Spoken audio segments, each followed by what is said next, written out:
Good morning. My name is Greg Picklap. I am the Director of Government Relations here at the Ames Regional Economic Alliance. We partner with NEDC here in Nevada for you, your local organization that does so much great stuff here in the community.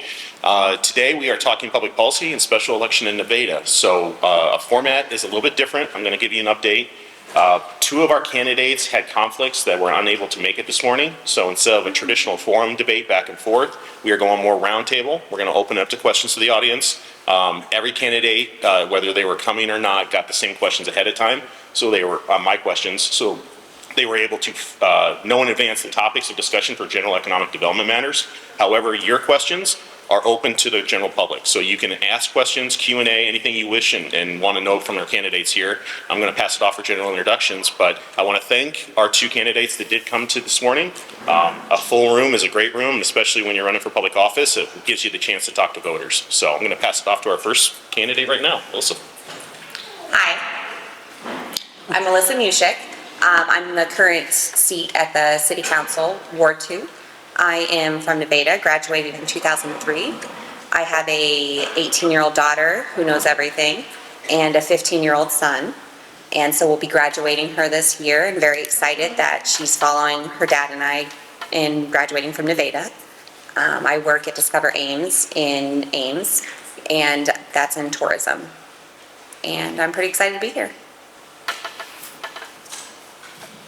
Hi, for those of you who don't know me, I'm Brian Hanson. I'm the current mayor, appointed on the 1st of January when our former mayor Brett Barker got elected to House District 51. I'd been a city councilman for 18 years, resigned last fall. We appointed Melissa for my seat because I moved wards, so I'd resign. We bought a new house. 3 kids, my baby, believe it or not, graduated last year. So I'm not an empty nester yet because I can't get him to leave. I appreciate everybody coming out so early. You know, it's hard having these mornings, but just ask away. Just glad to be here. Glad to see everybody here this morning. Okay. Thank you both for coming. Just on our two candidates that were not able to make it this morning, both of them send their regrets.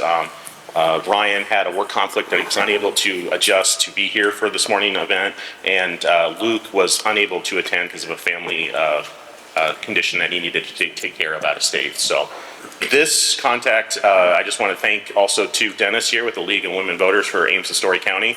They are recording this too for online, and then we also are going to have KHOI broadcast as well at a future date, and then we will make sure to put out a press follow-up for this event for our thing through the Alliance and NEDC. That way everyone has the ability to find the links, find the info, and follow up on the questions here today. So to kick it off, we're going to talk economic development because that is usually the main thing as local elected officials decide, have input on, have a big say into whether people know about it or not in the general community. And we're going to start Main Street because we're here in this lovely facility right on Main Street here in Nevada. Nevada has made huge strides in the past several years on investing in their local Main Street area. Main Street, Nevada is one of the top places and examples used in the state for showing what people can do. It takes a long time, it takes a lot of investment, a lot of community, local leaders, but it can be done if the effort is there. So we're going to kick it off with Main Street. And my first question to our candidates this morning is, what do you know about the Main Street Nevada program, and how do you see its participation in the community for economic development? No, keep yours, and I'll just pass it. Sorry. Main Street Nevada, we worked on that for a long time. The board of Main Street Nevada worked really hard because there was a lot of work to become an official Main Street in the Main Street USA Association. The city works hand in hand with them as far as we have to, a lot of times on grants we have to show support, and a lot of times that's monetary support to match grants. So the businesses downtown can do, you know, I'll use the bakery as an example. John Augustus, I don't know if John's here. Yes, John's here. One of his buildings, he's rehabbing the upstairs for apartments. Evie here at the gatherings. Main Street Nevada is a great program that helps with that. You know, any of these businesses down here that want to rehab everything, they can use Main Street as a resource to help monetarily, getting different grants that are available out there. So it's a very important part of what we do here at the city. So the Nevada Main Street program is part of a bigger program, the USA Main Street program, which allows us to get access to grant funding, strategic plans. It's just a general backbone support for other main streets that want to revitalize and bring back their main street. And it has been a great program for Nevada. As I said, I grew up here, and the Main Street that it is today is not the Main Street that it was when I grew up. It has just gotten so much better, and I work all around the state, and I hear people speak so highly of the Nevada Main Street, which is such a vast difference from when we were in school, that it just makes me so proud. And as a city council person, our responsibility is supporting that program in any way that we can, making those connections, helping them in any way that we can, supporting the events, connecting them with resources. And that's what I love to do. You both touched on Main Street being such a great benefit to the community itself. Most people don't realize the investment the city has to make to Main Street to make it a success. Yearly annual contributions, participation in events.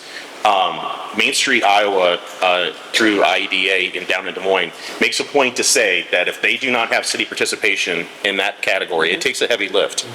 How do you see yourselves as elected officials helping Main Street continue to grow and thrive with that commitment? Because it's not just an annual allocation on your city budget. You have to show up to events. You have to be here. You have to be down in Des Moines making presentations for grant funds. How do you see your role in that as both of you in your elected positions? Well, my role as a city council person is to advocate and strategize with our Main Street program, to be at the table to help them whenever they need. Facilitate those partnerships. We have lots of connections. We have different things that they may not have the access to. Our Main Street program is one person. So whatever we can do to help with that lift is what our responsibility is. We need to be able to mobilize those resources to help, and then obviously ensure that we're at the events, we're present, we're talking positively to other communities about, come see these events that we're doing.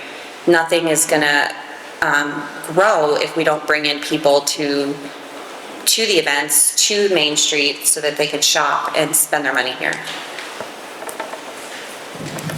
Yes, and I could regurgitate what Melissa said a lot, but I don't need to do that. She just said it. But it is important that we advocate for Main Street, and that means going to the State House, being present. Helping with the ideas when different businesses have an idea. Hey, let's do an event on Main Street. I'm going to use our farmers market for an example that we have on Sundays. That was a brainchild of one of Evie's employees, and I apologize, I don't remember her name, but okay. See, everybody else knows Bree. Feel free to shout out. Yes. It's a round table. Yell it out. But that's great, because that brings a lot of people to our Main Street, on the weekends, that all the businesses might not be open, but if you're sitting there saying, God, I didn't know we had a bakery. I didn't know the Camelot was still open, stuff like that. I mean, different events that bring people to Main Street is key. Mm-hmm. And making our Main Street look nice is key. The city spent a lot of money redoing Main Street a few years back. I'm sure everybody remembers. It was a mess out here. But we redid the sidewalks, we're putting in planners, we're working on some stuff that, so there's some people in this community that want to, say, hey, let me do the planner on 6th and J. I'll do it. I'll take care of it. I'll put the flowers in it. I'll take care of it. It just looks nice. So when Emily and the Main Street Nevada board bring people to town to say, hey, look at us, open your business on Main Street, move to Main Street. There's been a lot of remodels. T. Alderman's, you know, the old Journal building that Tom owns, and they spend a lot of money to make it look nice, and that's their investment in Main Street also. Do we have a investment in Main Street as a city? Absolutely. I think I touched on that when we started is, you know, when the Main Street board comes to the city and says, hey, board, we're up for this grant, but they want, you know, as a city, we have to show support. That's how these grants work. So, and I'll go back to John's update on his Airbnbs. There's a certain amount of money that we got to say, hey, you know, we're willing to pitch in matching funds up to a certain amount.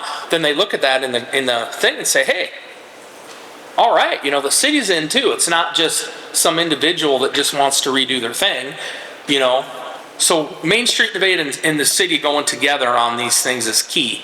And we need to continue to do that. And as far as I know, we don't have any plans not to, because I think it's working really well. We budget for it every year. You know, we know, we don't know exactly how much, but we still budget for it. So, you know, as the mayor, I don't get a vote, but I get a say, so to speak. So my opinion is we'll move forward like we have been and just keep moving forward and keep supporting the downtown community. So, you know, eventually maybe it'll just be, like Melissa said, it's so much different than it was when we grew up as kids here. So I think we just keep moving on. We'll be fine. Mr. Mayor, you don't have a vote. Right. I don't. I just want to point that out. You don't have a vote, but you did ask me to call you Mr. Hanson. Your Eminence. Your Eminence. Oh, no, yeah. Yeah, that was the question too. No, I didn't know. No, he did not. Brian's I'm just okay. saying. Brian's okay. Brian's preferred. Yeah. But one of the things as mayor, you don't have a vote, but you do help lead policy. You do lead the community. As mayor, you have a key stake to be there when called upon. Yes. Whether it's the State House or Debbie comes in from IEDA in the state and it has an event here in the community, she usually says, I need someone from Nevada to speak for Nevada. Yes. What is your schedule? How does your current schedule allow you to make those things? Because some of these events don't happen, like right now, it's 7:30 on a Wednesday morning. Yeah. You know, Well, it's 5 o'clock on a Thursday night. Are you able to do that? For the people that don't know, and I think I know most everybody in the room, I own my own business. So I know the boss, so I can rearrange my schedule. So yeah, there's always a conflict. I don't care if you own your own business, if you don't work at all, you know, work for someone, it doesn't matter. There can always be a conflict, but these mornings, I'm a morning person anyway, so these morning meetings don't bother me. They're pretty easy. You know, meeting at noon when we do Lincoln Highway Days, a lot of the, shout it out. Main Street, Nevada, sometimes, you know, they'll have a noon meeting or something. Right. None of those things conflict with my schedule because I make the schedule, so it's not a problem. So you put a slip into yourself, you sign off on the Yep, slip. you yep, turn it I back request the time off. Yep. Yep. Okay. Yep. Yes. Good to know. Okay, focusing from Main Street, Nevada here, we're pivoting to general economic development, and we'll start with Melissa on this one. Housing is the question that is across the state of Iowa, not just housing in Nevada, but affordable quality housing. And some people, you know, have different versions of quality affordable housing. But let's start off with housing. What are your current thoughts on the housing market in Nevada? I think Nevada is trying really hard within the constraints of what we can do. We have to remember that the housing crisis is not a Nevada problem. It's a nationwide problem, and everybody's having the same issues we are. And all we can do is work within our constraints to be able to creatively think of ways to help bring more affordable housing into town. Some of the things we've been doing have been working. We're working with Flummerfeld to help clean up the 10th Street trailer court. That brings a lot of, you know, people that necessarily can't afford the middle housing. It brings them something to be able to get to town. Then we have the new developments that we're putting in north of town. Ideally, I would have liked those to be, you know, a more affordable way into town. those are going to be around 250 to 350,000.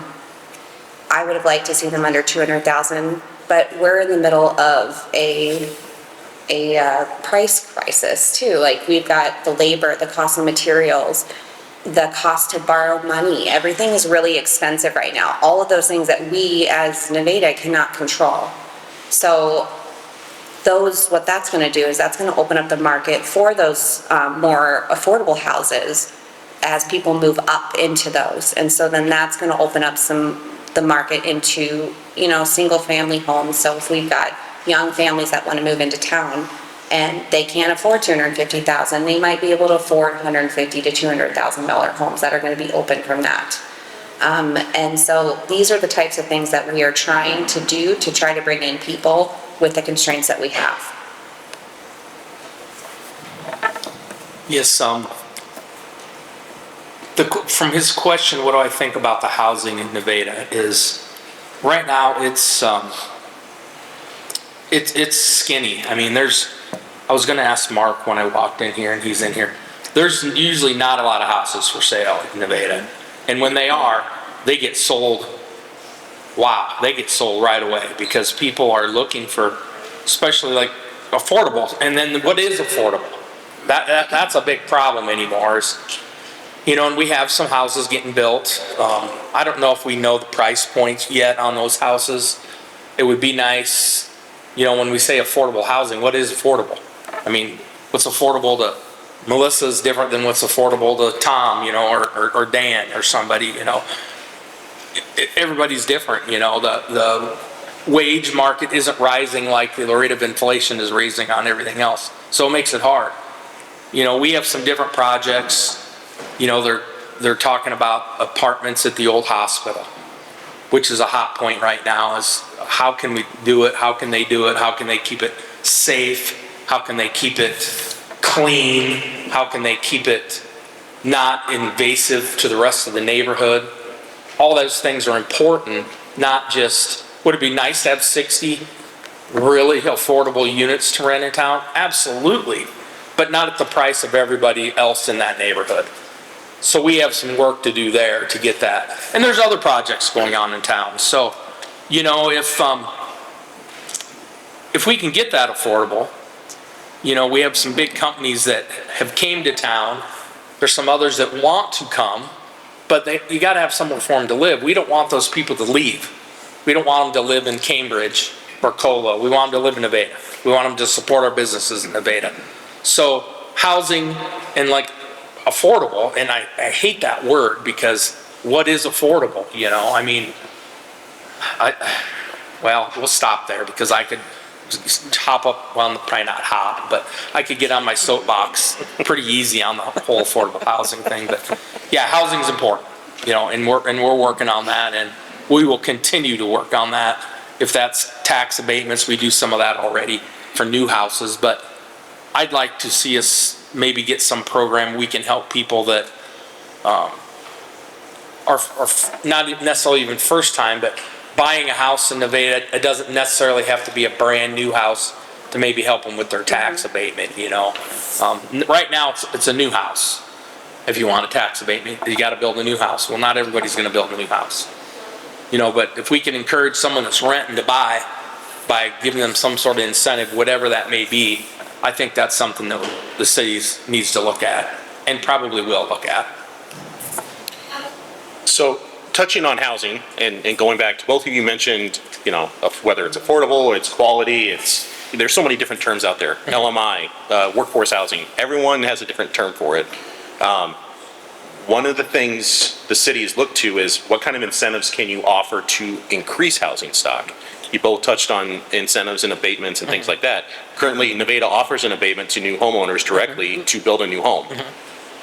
What other things are you looking at TIF? Are you looking at other projects? What are your viewpoints on city incentives that help, and I hate to use the word affordable, but target quality housing to help the city grow? Because that's the key thing, is the city has to be at the table for these projects. Yeah. Well, on a lot of these new developments, sometimes and everyone's different, because we have development agreements with all the different developers, and and so forth, that they might get some sort of incentive to help put in the streets, put in the sidewalks, put in the infrastructure, the sewer and the water. There's those incentives that the city can help with and do help with. But like I said, every agreement's different. They want, one guy might want something totally different. I mean, it's hard to give a lot of different examples, but we do a lot of that now, and we're actively brainstorming on what else we can do to help that situation. We're kind of limited by the law, unlike you just mentioned TIF. Mm-hmm. Certain pots of money can only be for certain things. You can't, some people think you can just throw it all in the general fund and spend it how you want, but we can't do that. It's portioned off into this thing, so I don't know if that answered your question the way you wanted it answered, but we do a lot of incentives now. There's just a lot of different ones. Like I said, I'm regurgitating that. It kind of depends on the situation, on the developmental agreement. Going back to creative ways, again, we're stuck in what we can and can't do as a government.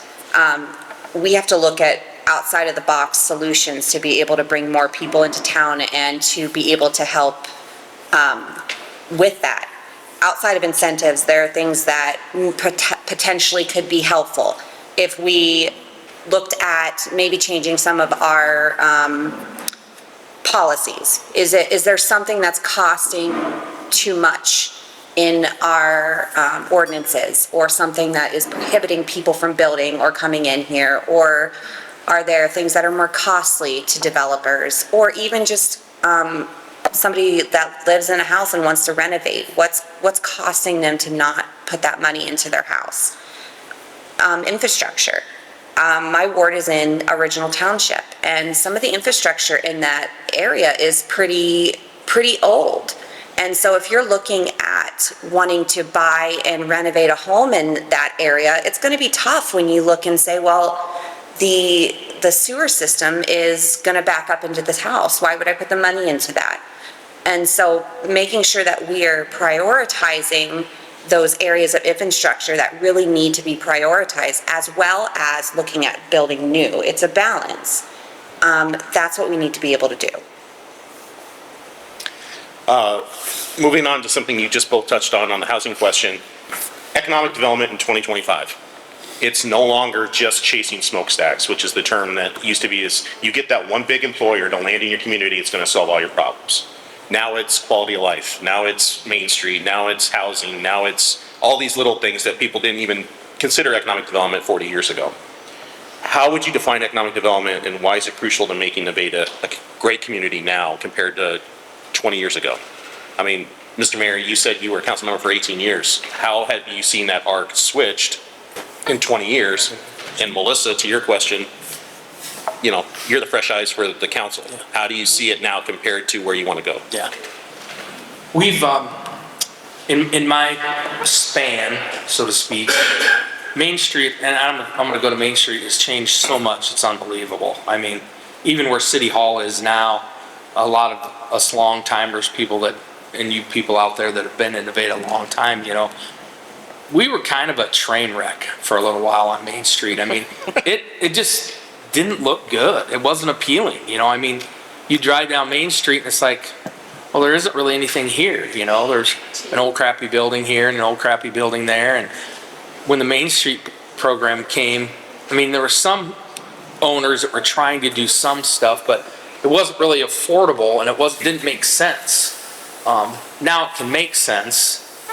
And see, I get stuck on Main Street, and it helps so much. The quality, which part of your question was the quality of living? Yeah, economic development in 25. Yeah. Well, now it's different. I mean, sure, we like, the big companies that come, the Burks, Hormel Burke, same thing, Verbio that come. Like I said, but we like to keep those people in town. But the little guys too are nice. It's nice to bring small businesses into town, even if it's only 3 people. That helps the quality of living for everybody in town. I mean, I'm going to use the nail salon for an example. There's a lot of people now that used to always drive to somewhere else to get their nails done. Now they can get them done in town. You know, we have more restaurants in town than we used to have. I mean, get a tattoo. Whoever thought we'd have a tattoo parlor in town, you know. I mean, all that stuff is just good service, and it helps the quality of life for people in town. And that's the thing, getting those small businesses to come, not just always the big businesses, you know, is good. You know, we're filling up our industrial parks. NEDC's doing an amazing job getting more and more business to come, and that's a good problem to have, is running out of room, you know, that we have to go find some more. But all that helps the quality of life. It all helps services. It all helps, you know, I just assume stay in town. I just assume not go to Ames to do something. You know, if we're going out to eat, let's go out to eat in town somewhere, you know. And, you know, now we've added a couple of places in town to eat, you know, or, you know, let's go buy groceries. You know, we have another grocery store, you know, we have another little Bebop, the dollar store, you know, the new Dollar General store. Things like that, every little thing like that helps, because it's nice to keep people in town. You know, it's easy to drive to Ames. It is. We've all done it, and we all will probably continue to go to Ames to get some, because there's just some things we can't get in town. But the more we can get in town, the better, because that helps the quality. You know, if I had to drive to Ames to get a gallon of milk when I could just drive a mile, you know, who's not going to do that? So having that ability is really good. So in 2025, I think we'll continue to do not just the big stuff, like he said, the smokestacks, the great big development, but all the little stuff, all the, and I hate to say little, but smaller businesses that are just as viable and just as necessary for Nevada, that the big stuff is necessary. So we have to look at this as a whole, holistic approach. We need to look at the businesses, we need to look at the housing, we need to look at the infrastructure, and we need to look at making sure we have an inclusive community. Small businesses are the backbone of our community, are the backbone of this country. They are so important to be able to bring in and support. We do a great job supporting large industry and bringing those in, and we should continue that. But I also think we need to be able to continue to help support the small guys. Those are the people that are creating the experiences. Those are the things that are going to bring in new people and new people into town and tourists. Those people input money that doesn't exist currently in our ecosystem. And so being able to attract people in, those are going to be those cool little shops on Main Street. That's going to be T.E. Allman's offering gluten-free things that are not offered other places. We need to be able to look at those things and see what is missing in town and how can we help bring that into town. So, a little bit of a pivot. We've talked about the good stuff. Now we're going to focus on the not so good stuff. And my question to you now is, what are the most pressing issues or strategies that Nevada is not taking a focus on that you want to focus on as elected officials? And that could be partners with economic development, NEDC, the Alliance. I mean, basically, what issues are you seeing that you need to pull partners to the table and solve in your viewpoint as an elected official? I don't think that there's a lot that we're not trying to do, but I think there are things that we can continue to work harder on. And one of those is going to be workforce retention and affordable housing. I'm going to keep saying that because if we can't provide housing for people that want to live here, we're not going to be able to continue to grow and bring in the businesses that want to start here. So we need to be looking at both sides of the table about how do we bring in residents, how do we bring in businesses, and bring in the workforce to be able to support those businesses. I don't remember what the exact number is. Is it 23% of people that work at Burke live in Nevada? I was going to say, yeah. That's a very low number. You know, these people that are wanting to live in our community. They want to send their kids to Nevada schools. They want to shop downtown, but we don't have housing for them. And so we have to work as a community to figure that problem out. Council can't do it alone. Mayor can't do it alone. We all have to work together to collaboratively figure out this problem that is a very big problem. You know, and just to expand on that, we have when you say work together, and she mentioned the school, we have a joint, I call it a joint, it might be a different word for it, but every quarter we have a meeting, there's a couple of us on the council, and there's a couple board members from the school, Jordan, the mayor, Steve Gray at the school. So we try to collaborate with the school to see what we can do to help the school, or what the school can do to help us, because we want people to come here. We want them, like she said, we want them to go to our school. And I hate, it sounds like we're beating the same drum all the time, but it's really right now, it's all about housing. And we do work, the NEDC just does an amazing job for us. I can't say enough in my years of how the NEDC has grown and how they're so proactive to get people in here. Not just businesses, but they're concerned about housing. They're concerned about being forward. They're not stagnant. They don't just sit around and, I wonder what's gonna happen tomorrow. No, you know, they're trying to run out there in front of everybody and to grab onto some of these developers and some of that, say, hey, you know, we need, even if it's rental property, but it's gotta be, I hate the word affordable. It's like the word of, Attainable. It needs to be attainable. yeah, attainable. There you go. Attainable. Quality. Yes. You know, affordable isn't, like he said, quality, and that's a good example. You know, we can get all kinds of affordable stuff, but who wants to live in a slum? You know, somebody, Yep. you know, you don't want to live in something that's falling apart and pay more money than you should. So I think we do a good job of collaborating with all the major groups in town that are responsible for that sort of thing, housing. Burke's been a great partner with the city. You know, they've done a lot of work out there. Mid-states, a lot of these bigger companies have been great to work with. I mean, they don't push back. You ask them, say, hey, we need to build this new housing development. What do you guys think? Well, yeah, because, you know, that's great, because we'd like to have 75% of our people live in town instead of 23%, you know. So I feel now that we're not really lacking as far as collaborating with different groups. Our groups are all pretty, like I said, proactive, and I think the city, we probably do things that a lot of other cities don't do as far as monetary support and things to keep moving forward. So being proactive and being aggressive when it comes to economic development is great. A question I wanted to ask you both was, collaboration and regionalism is economic development in 2025. You don't do it by yourself anymore. But different groups, different priorities, different needs and immediate goals. So like the city goals are different than Main Street goals. The Main Street goals are different than the school district goals, because they have totally separate needs. One's focusing on the needs of education, one's focusing on the small business, one's focusing on big employers like Burke or Bio.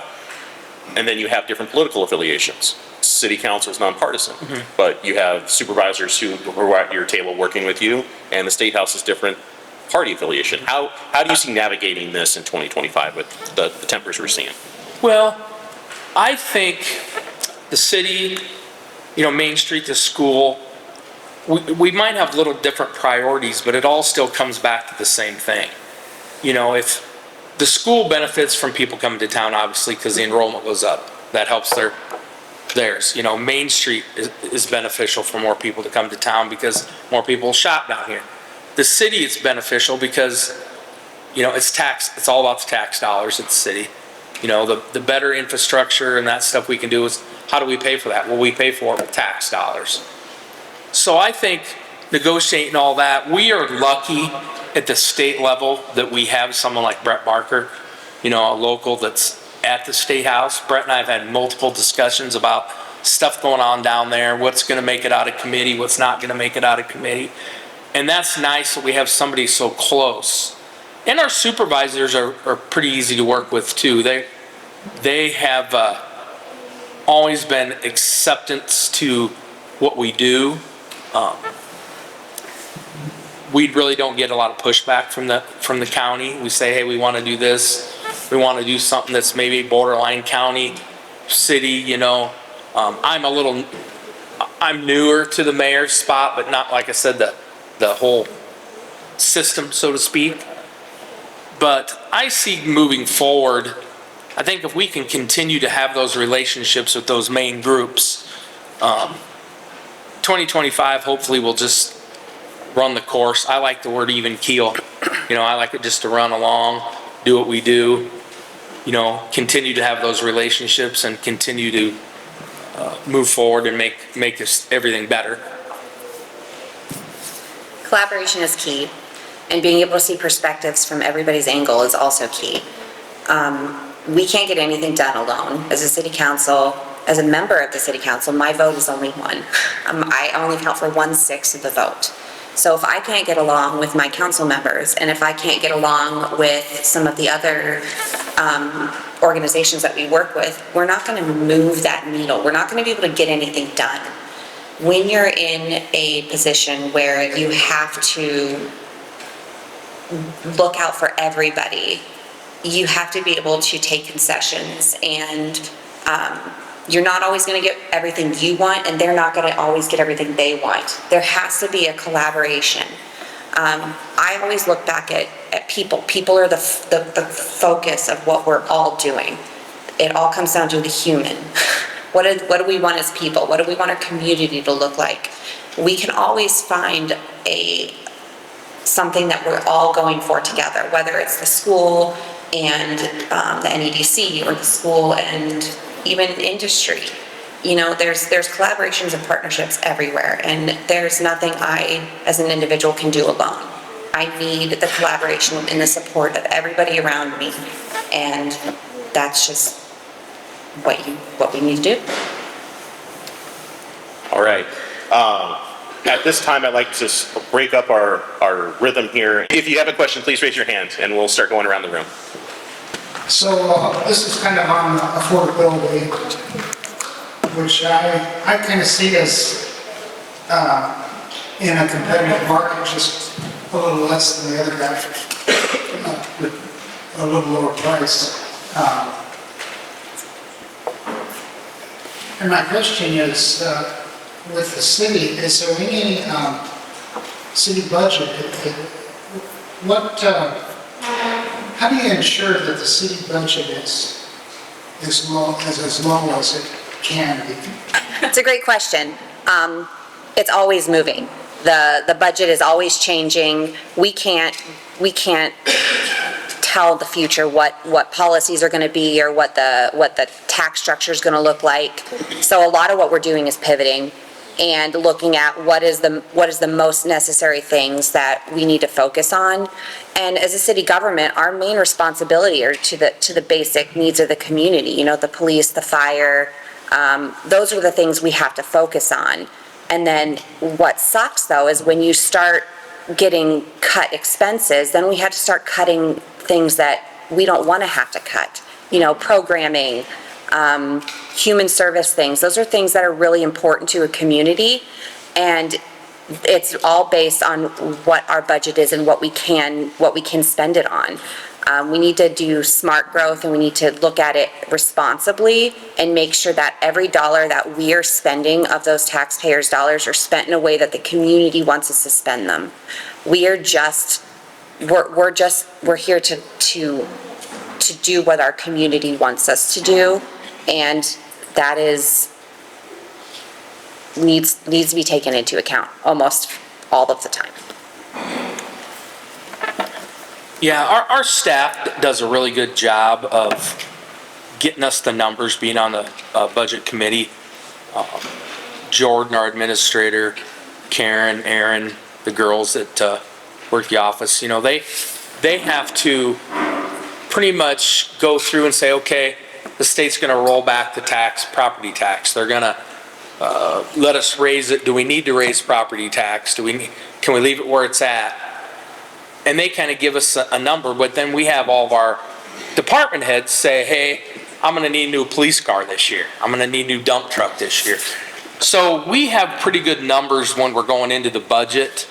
I think our departments do a really good job of stretching out, you know, using things maybe in that year or two longer than we would normally use them. And everyone knows that, you know, you're maybe going to trade something in, well, it's still worth something before it's not worth anything. So, you know, we go through the budget, we have a certain amount of money, we look at what we did last year, you know, where should we be spending our money, what can we not spend it on? There's the things that you got to spend it on, you know, like Melissa said, you know, fire, EMS, police, you know, plowing the snow. There's certain things we have to do. It's our responsibility to the taxpayers to supply those services. We also have to do it, you know, budget-wise. So when we do the budget, of course we try to do it as low as possible because we have to work within our constraints. There's a few things we do, and we don't have time to get into all that maybe we could do different. But we're always looking at that stuff.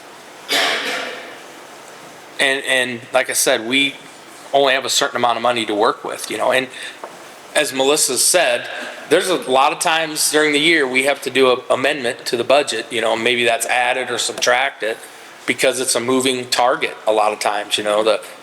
I'll use the library as an example. We had to put a skylight or something in. I think it was a skylight, wasn't it? A skylight? Yeah, it was leaking. A skylight in because it was leaking.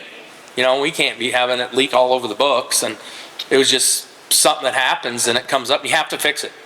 You know, you just can't not do it. So you have to make an amendment. You have to find the money. It might come from somewhere else, you know. But our staff, and I'm going to give all the credit to the staff, they do a wonderful job of stretching our money.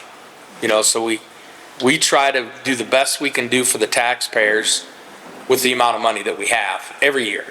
You know, and like I said, it's always different every year. So did that answer your question, Tom? Okay. Mark, first of all, sorry, I'm a little hot. It's a loud one. I don't really need this, honestly. I just appreciate you both serving public service to service. I appreciate your time. I'd like to ask the folks that really aren't in this room. I feel like there are a lot of leaders here in this room. When we're talking about the economic spectrum of our community, I think it's very easy to forget those who are most vulnerable. And to me, the measure of success in community is that we take care of our most vulnerable and that we, you know, make that number lower, not through displacing those folks, but taking care of those folks. Well, the whole human services aspect, I'll give everyone a little history lesson here quick, if you don't mind. For years and years, the city had a ad hoc committee, and we had our human services money. And we took applications from different Boys and Girls Club, Harmony Closet, I could go on, Food at First. Salvation Family, Food at First. And they would come in and they would pitch to a group of we use citizens. We'd have different people from different aspects of the community. And they'd say, yeah, let's give Boys and Girls Club, they asked for 10,000, we can give them 8. And we had a pool of money. Well, the state audit came through and said, you guys can't do that. You're ultimately breaking the law. So we did that for years and years, basically breaking the law. We didn't get penalized for it, but when they did our audit every year, they'd say, ooh, you guys can't really do that. And nobody really does it. There's not a lot of cities that do that kind of money. So what we did, and I'm also on the Nevada Foundation with, I see Michelle sitting back there. I don't know who else from the foundation's here. But the city and the foundation kind of collaborated now that we do that money through the foundation so we don't get in trouble, so to speak. We can use the foundation as a device to help with the human services part of it. And what the foundation decided to do is we really concentrate on the need part of it. Food, housing, clothing are the three big needs of people that, you know, are in need, so to speak. That dollar amount has went down over the years just because it's part of the budgeting thing. But I see and we can raise money through the foundation, and we do that. We do fundraisers to try to help that. So I don't see that going away anytime soon. I know that foundation is actively working on those things. So did that answer your question, Emma? Did that answer your question? Yeah, okay.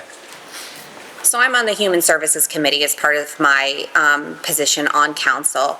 And we have such an amazing community that pools around, and it's not just the city that's helping or the foundation. We have all of these nonprofits that do come together and help our community, which is fabulous. This year, when we had the applications, we actually were able to fully fund everybody that applied, which is fantastic and great, which means we didn't have to tell anybody no.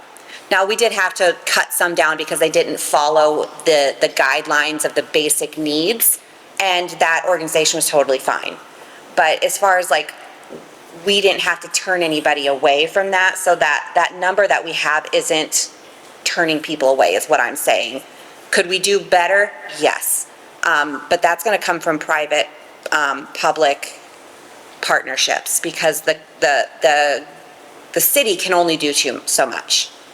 Now, from my perspective, when I moved here when I was younger, we were lower class. We didn't have a lot of money, and the city of Nevada was so helpful and welcoming to us. It was enlightening. I moved here from a really big community where nobody gave a crap about you. And then you moved here, and there is so much support. Nobody looked at us badly because we weren't wealthy. They didn't look at us because we didn't have the nicest things. Everybody was supportive. So I see that need, and I want to continue doing that, whether it's through the schools or the library or Food at First or any of the church organizations or any of the multiple places in Nevada that supports that. I think individually I will do everything I can to help support them. But as far as the council, there's only so much we legally can do, which kind of sucks. But individually, we can do anything we want. Got a question. While he's getting the microphone here, quick follow-up question. Kind of sucks when you can't help everybody. But It's the worst. one of the things that happens is sometimes it's outside your control. A federal cut on a program hits the state, which then cuts a program to the city, which then impacts a nonprofit that serves a need. How do you see your roles as city officials to direct them to other resources? Food on First or transportation needs or things like that. Transparency and communication is a key part of being a local elected official.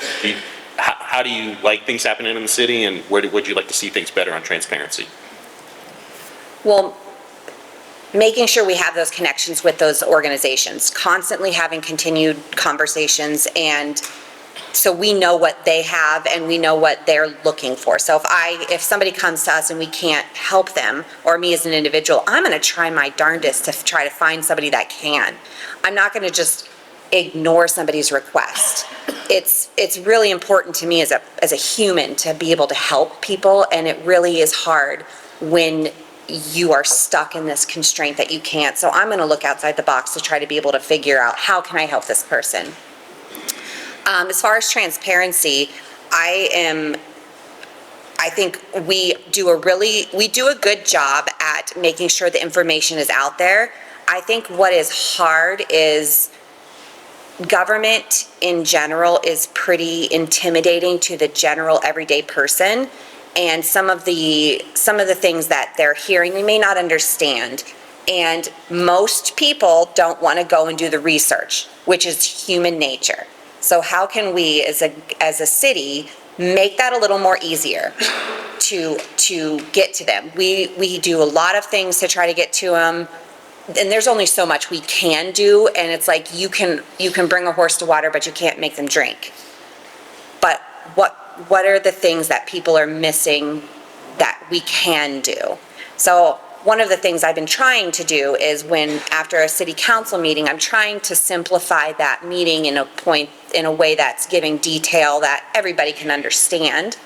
And if there is something big coming up on the agenda, which we only get 4 days before, so it's really kind of hard to collaborate with the whole community on that. Trying to get as much information from my ward as I possibly can. There's 1,700 people in my ward. I'm not going to be able to get to every single one, which is why I love when people come to council. Come to council, get involved, ask questions. I would love to answer them. Yeah, I will echo kind of what Melissa said is, for years and years and years, I tell people, come to the council meeting. You know, I mean, or, you know, call me. I mean, I've lived here pretty much my entire life. Left for college, came back, blah, blah, blah. You know, I've had people stop when I'm mowing the yard. My cell phone number's out there. Half of you in the room here probably have it in your phone. I don't care. You know, if someone has a question, call me. You know, come to a council meeting, ask questions. I've had people say, hey, I don't want to come to council because people think I'm complaining. Okay, come and complain. Because, you know, we can't fix it if we don't know it's broke. You know, I can't do anything about the water flooding in your driveway if we don't know about it. You know, and so people, like Melissa said, I think people are intimidated to come to a council meeting, you know, and even if you just come set, even if people come set, you know, when we've had people call and say, hey, I want to bring my Boy Scout troop just to sit and watch how the process works. Great, because now maybe that's not intimidating to those people that when they get older. You know, as kids, it's like, oh, this ain't no big deal, because it's really not. You know, I mean, our council does a good job of, you'll notice there's people have said, hey, don't, how does it go so smooth? How does Nevada's council we don't have a lot of nay votes? Because I think, in my experience in the years I was there, as our council, we work it out before. A council meeting isn't the time for the council to argue about something. Let's figure that out before we get there. And I think all our council members do that and do a good job of that. Discussion, absolutely. We have many discussions. Always have, hopefully always will.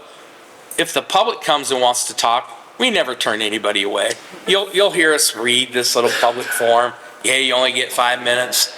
But you know what? If Dan stands up there and talks for 8 minutes, we don't got the stopwatch going.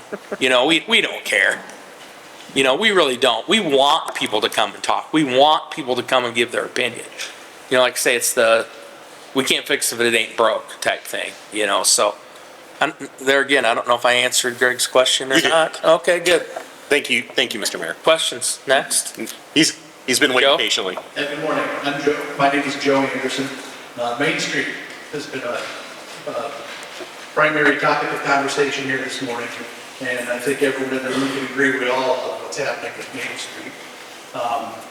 Every dollar that's invested in Main Street by the city is a dollar that's not invested in another neighborhood, another part of town. Yes. Tell us how the council and mayor and overall city leadership balances those needs. Well, that kind of part of that would be the pools of money that I mentioned earlier that we were talking about. Certain money can only be spent on certain things, and that streets would be a separate pool than like the money that we use for Main Street. We try to do a major street project every year.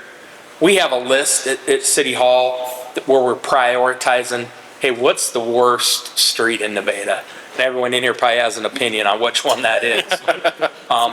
For the longest time, we had a particular person that came to our city council meetings that complained about my street in front of my house. And I said, hey, I get it. I live on that street, you know, and it's horrible, but it's on the list. You know, we'll get to it. Might not be next year, might be the next year. So we try to do a major one. If we have a curb and gutter issue, let's say that, like I just said, driveway, a water main breaks or something, of course we have to fix that.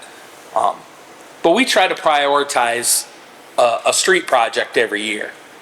But it's different pools of money. So when we use money for like match and grant for a downtown project, because I'm going to use downtown the street because that's kind of how you asked the question. is a separate pool of money than what we can use for the streets. It doesn't all come out of the same pool. The state really regulates us on where do we get the money and what can we use it for. I'm gonna use another example is the new field house that we have. We've got a huge chunk of money of that from when DuPont decided to leave town. And they didn't fulfill their obligation, so we gotta pay out. Well, we couldn't just take that money and just start fixing streets with it because it falls into a separate auditing. I mean, like I said, I could bore you guys with all the details of that, but it's what it boils down to, Joe, is pools of money. You know, so we don't, when we use a matching grant from Main Street, we're not like taking it out of the street fund. You know, so we're not gonna not do a street project because we're matching a grant. So Snack Time can fix the apartments up above or something like that. Does that answer your question? Kinda, yes, does, okay. I don't have much to add. Other than it's, you know, again, we're constrained by what higher levels of government have put in place, and creative thinking, having conversations, communicating with those neighborhoods. Again, I live in a neighborhood that there needs a lot of infrastructure updating, and then we see a lot of new development come in. However, you get more people living in town, that puts more money into the tax base, which inevitably means my street's gonna get fixed faster. So you're looking at that return on investment too. So how can we if we put $10,000 into this, it's gonna turn into $50,000 here. So looking at it as a business investment, as if you were running a business, is basically what we're doing. Where how can we make this portfolio work the best for the taxpayers, in addition to being constrained by pots of money. Question? I was hesitant to ask a question. You know, one of the hats that I'm obviously aware, but I think there's a lot of folks in the room that are here to learn a lot of things today. And I think one topic to be addressed that I don't think has, unless it was the 5 minutes I was right now in Sunday school. I saw Terrence here, and I was thinking that for our leadership in the Beta experience, which Main Street program puts on, is a great program. And I was thinking the Terrence's group project, when they put in the flashing crosswalk sign down at the curb at Billy Sunday, and the partnership with Burke on that, and the money they threw behind that. And I think just something I've seen on social media discussed a lot is funding of whether it's that, you know, public-private relationship or the Nevada Foundation, we can work on our health and human services budget, things like that, and their fundraising efforts. Can you guys speak to those relationships and how those help inform your role as mayor or as the council person? I've said it once, I'll say it again. I love collaboration. And it takes a whole community together to make a community work. Some of those projects that those leadership groups do are not only a learning experience for them, but it's a way for them to connect with those other leaders within the community to collaborate on a project that is bigger than them. It gets them involved in community relations, it gets them involved with working with other businesses. It's good for them as an individual to meet those people. And then it helps service a need that's needed in the community. I would love to get back to the time where government was only, you know, they're just doing what they're supposed to, and the community comes around and helps people in need. I love that piece of it where, like, you know, the lady down the street has, her husband's recently died and she can't go out and shovel her sidewalk. Well, as a neighbor, I'm gonna go help do that. And those kind of, that want from a community to be better and to help your neighbor is really, it really warms the heart. And so those types of collaborations that we support in our young leaders is equally important and does help the community grow. I hope that answers your question. Can I just say same? Or no? Okay. But yeah, I mean, I don't need to regurgitate everything Melissa just said, because that's all an important thing. And like I said earlier, not only Burke, but Burke's a big one. A lot of the businesses in the town have been more than, I don't know what the word I'm looking for, but they're just more than willing just to jump right in and help with things like that. Our leadership in Nevada, we have a great group. I've spoke to the leadership in Nevada quite a few times, you know, when they just want to know about city government or how it works. But it's just the whole collaboration thing, like she said, is, you know, Burke helped out with that stop sign and that crossing, which was very needed. We've worked with the school to put in some extra stop signs at different crossings that are high volume for kids because, you know, it's trying to keep the kids safe. And that's what boils down to that crosswalk down there is it's all about keeping the kids safe, you know, because they're the ones that are crossing over there and people driving so fast around there. But just, we've had some great things come out of Leadership Nevada, you know, some awesome ideas that we've implemented quite a few of those ideas that they've came out with that they say, hey,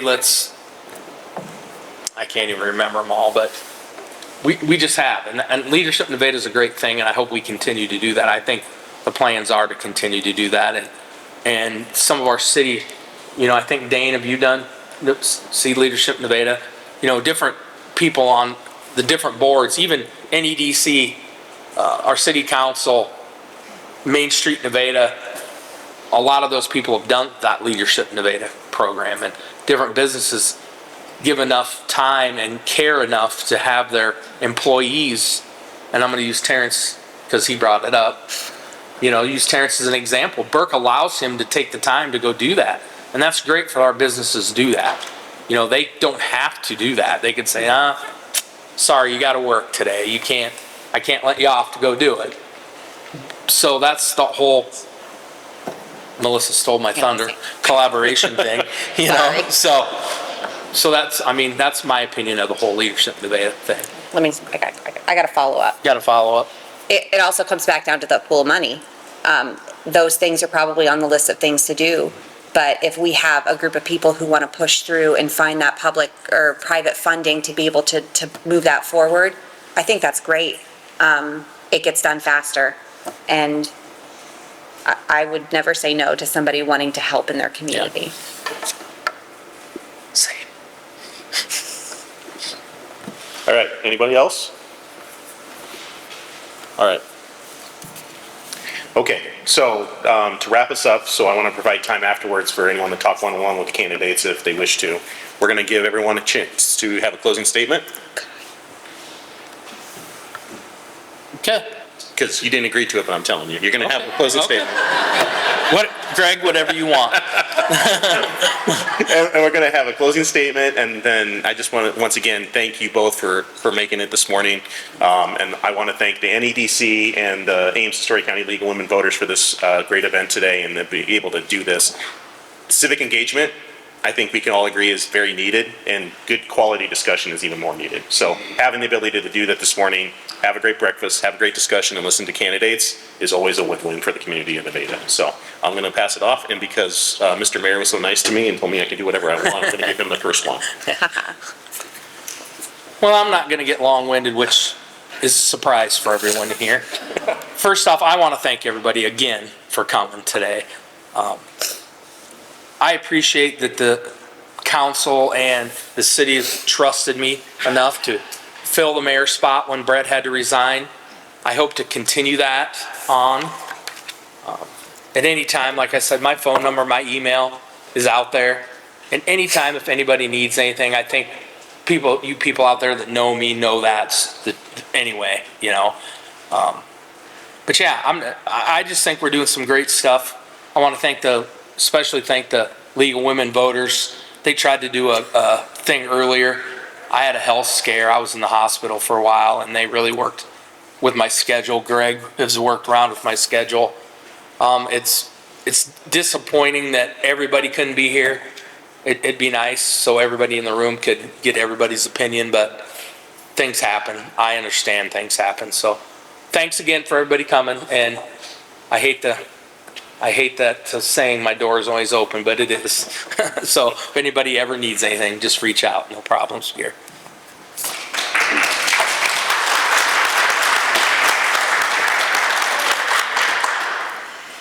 thanks for everybody for coming today. I am not the type of person that likes to be the center of attention. When I went for this appointment, it was something where I thought, I love this community, and it's an opportunity for me to be able to give back in a way where I can use my time and my talent in a way that can help better the community. And politics has never been something that I ever strive to want to be in, but yet here I am. I want to be able to continue to serve the community in any way I can. I may not know the answers to everything, I may not know everything, but I have no issue asking those questions and learning and talking to people and hearing different perspectives. I know that I don't have all the answers in my own head, and I need everybody and other people to help me to get to that. So I know that it's not all just me, and I'm not in this to be in charge or to be in the center of the light. And as a matter of fact, I hate that I have to hand out things with my face on it because I want to die a little bit every time. But I would love for your support, and the auditor's office is a half a block away, so get out and vote today.